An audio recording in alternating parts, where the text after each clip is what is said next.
Mix by AG recording studio.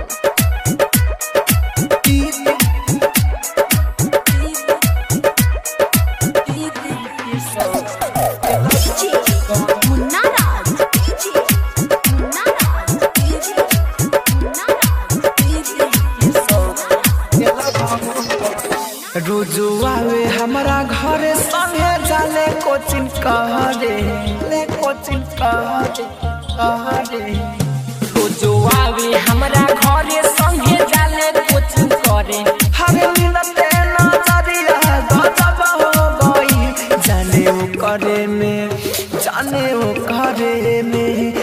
वो करे में कब हमारा दिल खो गई हमारा दीदी के सखी से लव हो गई जाने वो करे में कब हमर दिल खो गई हमारा दीदी के सखी से लव हो गई। Mix by AG recording studio.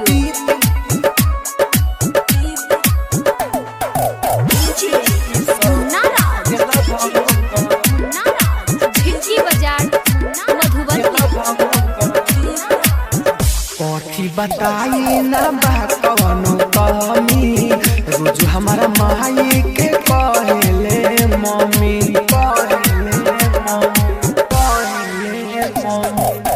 कथी बताई ना बा कुछ कमी रोज हमारा माई के कहले मम्मी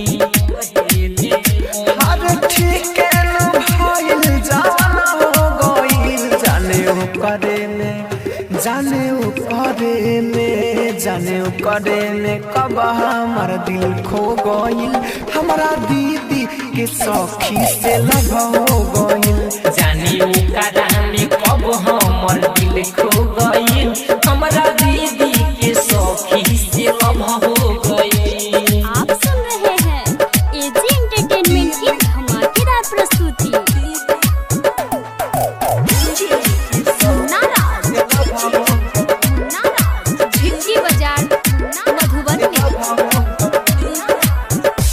राजधानी मिले रोज रवसन राजू से मिले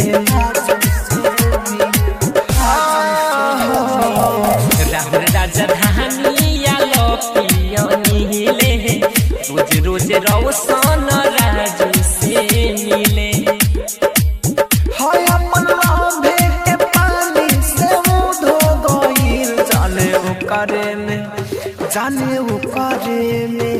जाने वो करे में कब हमारा दिल खो गइल हमार दीदी के सखी से लव हो गइल जाने वो करे में दिल हमर कब खो गइल हमारा दीदी के सखी से लव हो गइल।